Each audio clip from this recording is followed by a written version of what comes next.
So hi everyone, good afternoon po sa inyong lahat. So hindi ko na naman natapos yung last video natin. So ito yung paninda ng mama dito. Wala pa talaga itong screen dye. So sana hindi po kayo mag-skip ng ads natin para pag makasaday makabilis na naman ng screen dito. Lapos-lapos lang siya, wala pa siyang pangtabo nila doon. So tingnan yung mga pato natin, oh, ang dami. 'Di ba?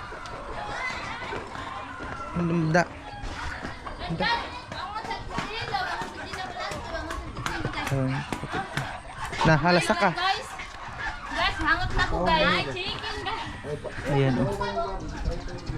Tingnan nyo guys. Hala, nahubsa na. Ang bilis talaga nawala ng tubig baha ngayon. Tingnan yung mga upuan ng tita ko, mga bangko nila ba. Kasi nung bumaha dito sa amin malalim, so doon nilagay yung mga upuan. So ngayon wala nang baha. Hindi ko alam kung saan nila yun ilalagay. Tapos dito tayo nga, may mga pananim na pala si mama. Ang bilis yung ingay ng baboy. Ayan, may mga pananim na si mama dito dahil bago lang ito nawala yung baha. Pero oh, ito ay sita. Ito, mga talong ito yung nakita niyo sa na vlog natin Aileen, ito na tawag dito na kumuha siya ng mga talong dito sa ano namin.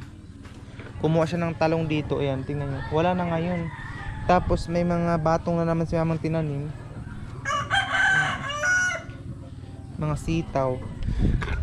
So ngayon punta tayo sa likod. Ito po yung bahay namin, no? Wala pa rin sa ang CR natin dahil pagpasensyahan nyo muna yung mga ano namin. Tapos dito tingnan nyo yung mga pato namin. Yung pato namin 6 na lang kabukas, yung iba binenta. Aday, amay kapag sabi kay masabihan ako nga ni.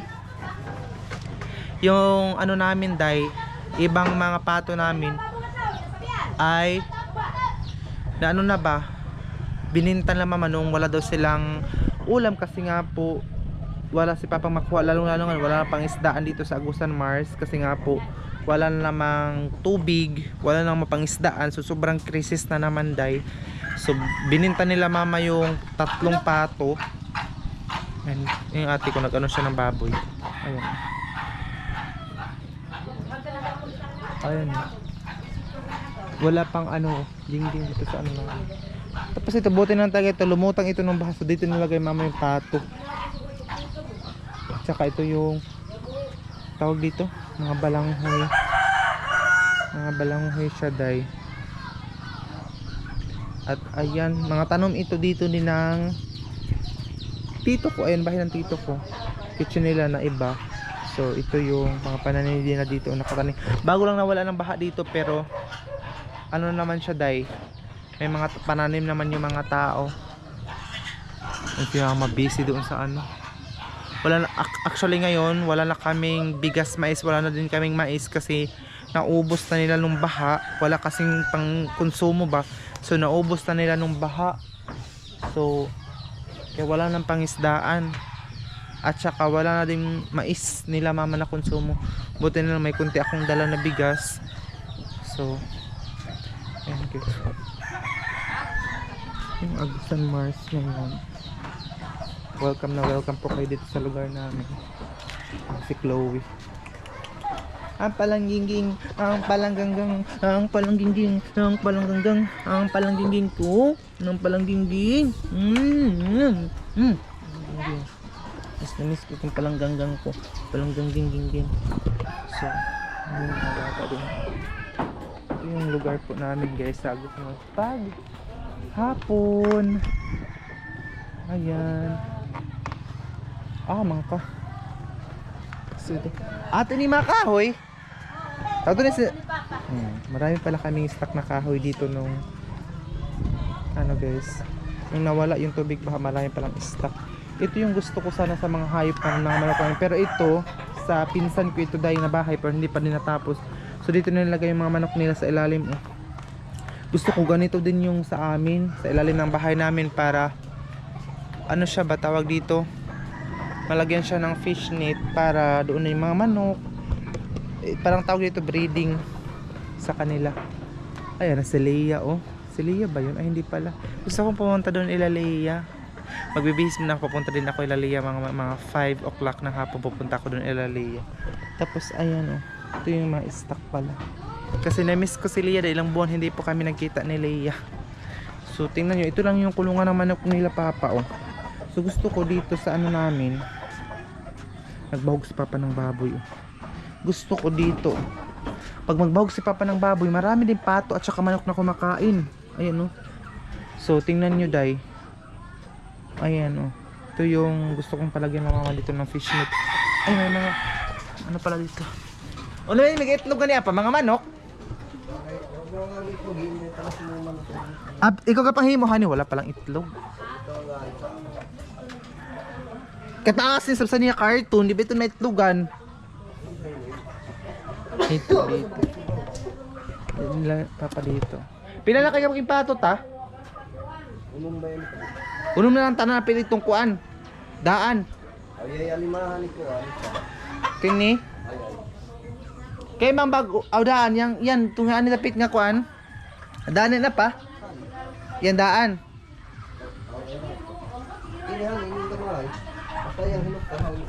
Jo pa tana daga lang tanang pigapalit ni para ana yun takay para mapalit na lang ako sung pang ihawon ta doon jun.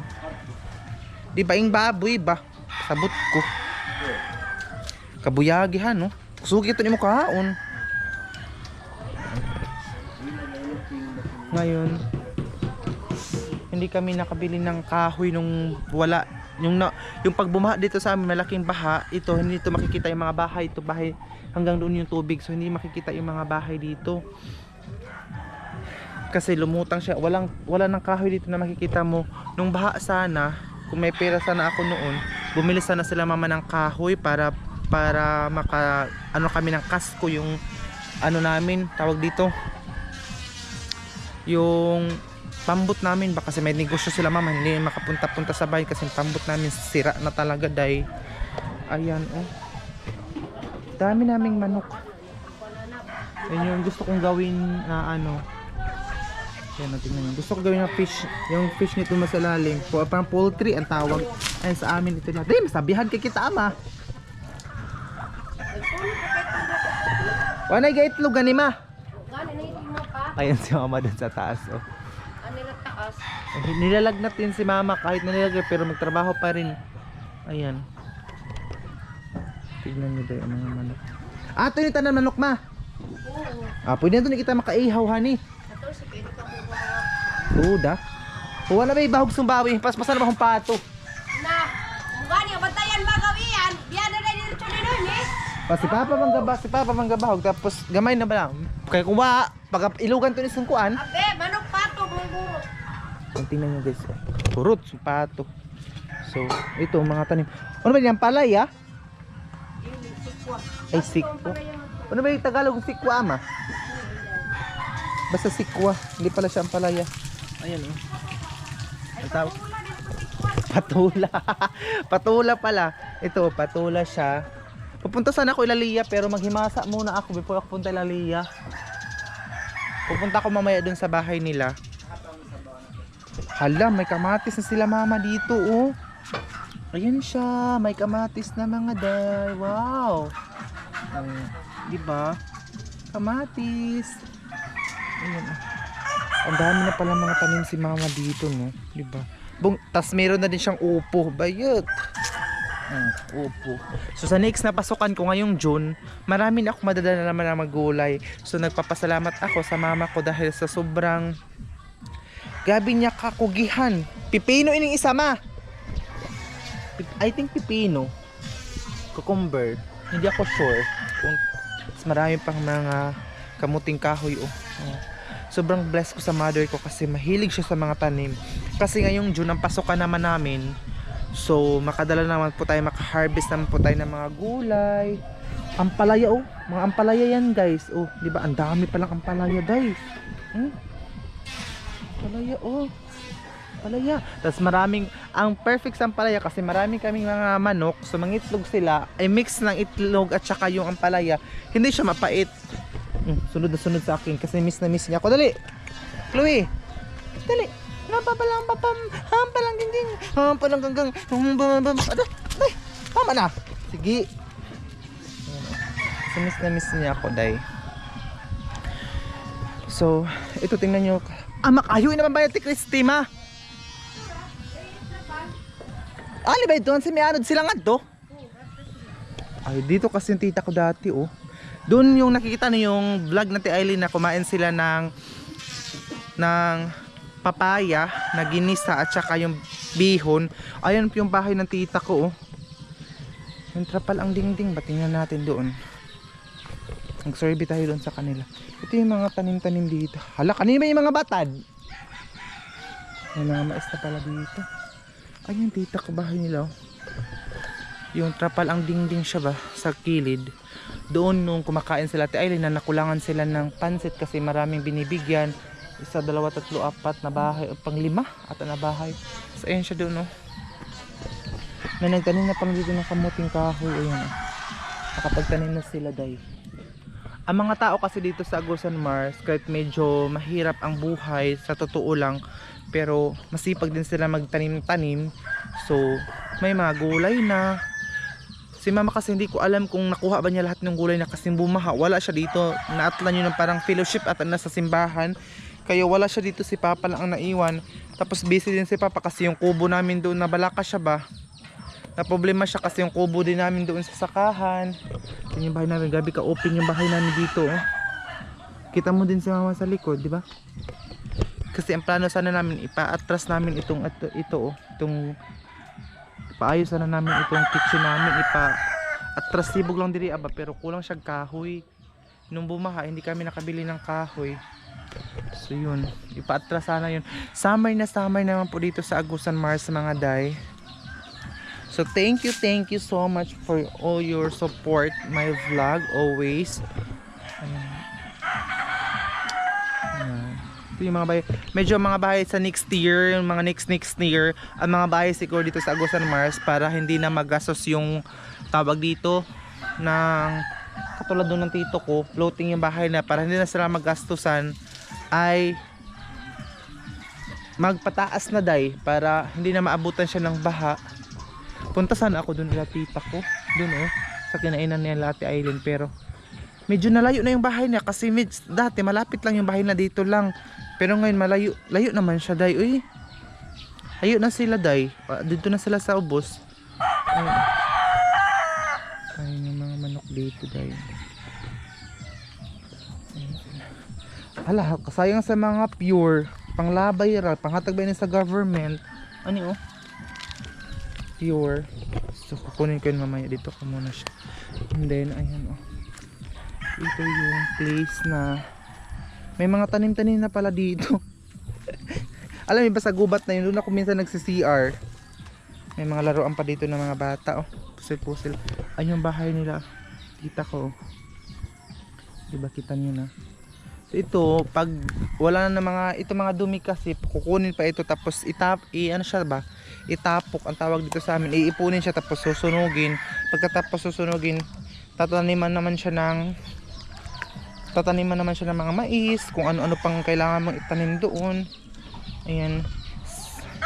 Hindi pa ako makapunta doon sa sakahan, doon sa ano namin tawag dito, doon sa sakahan namin doon sa unahan kasi medyo malayo ang sakahan namin, lalong lalo na ngayon talaga na wala na kaming pambut, wala na kaming masakyan de pagpunta doon.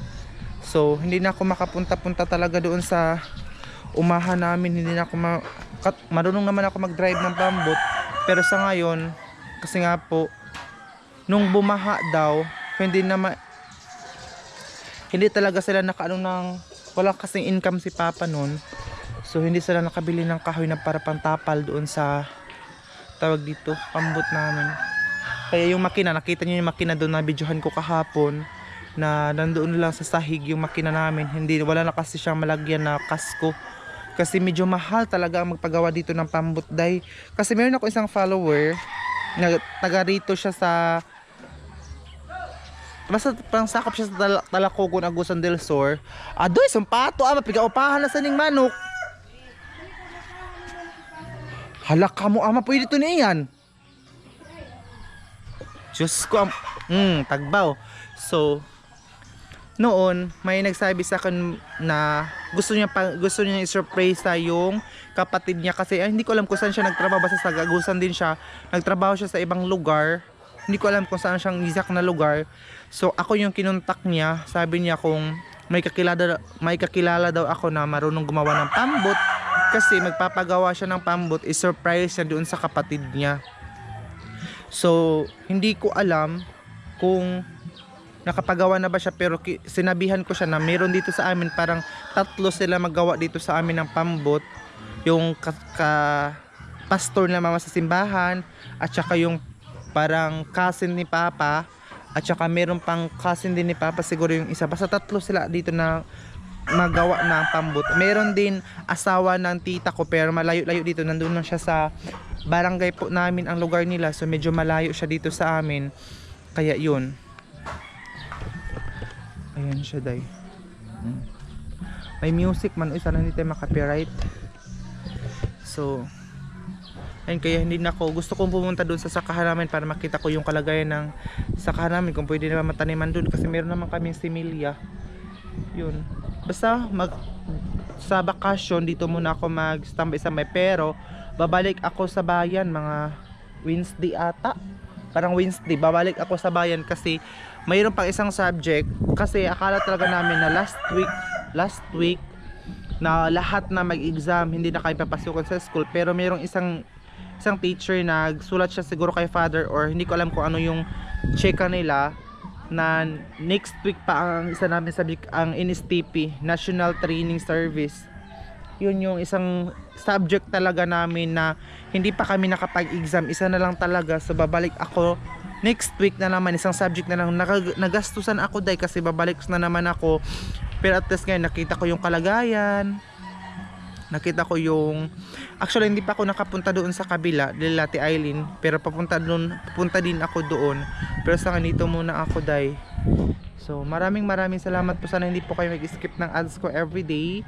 Salamat sa mga nanonood sa akin. Ito mga talong ito dati, oh, pero ngayon kasi nabahaan, napatay na siya, day. Ayan. So hihintayin ko si Lia siguro, pero gusto ko ako yung pumunta doon nila Lia, pero maghimasa muna ako, day. So kaya pagkatapos natin mag-vlog, maghilamos lang siguro ako, or mag-hat na talaga ako para makapunta na ako doon sa kanila. Actually maraming talagang kulang sa paninda ni mama, kasi hindi pa siya nakapangumpra, ang tawag dito sa amin.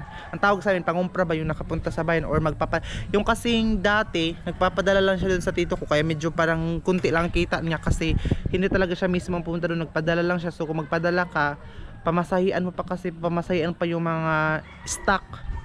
So yun, hindi na-shock nga ako na mayroon na pala silang soft drinks na 3 case, yung Coke. So meron na pala sila, tapos meron pa silang mga pangbata na mga soft drinks din.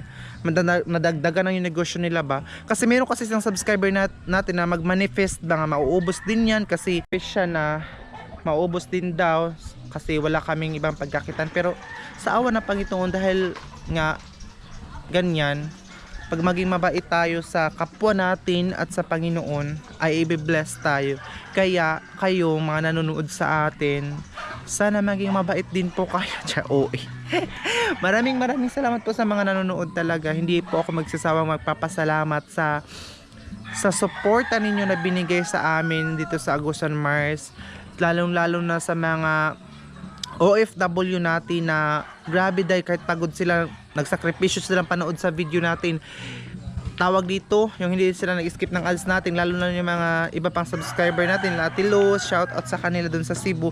Kay Tita Elonga, shout out din sa kanya. Kay Ate Greta, shout out din.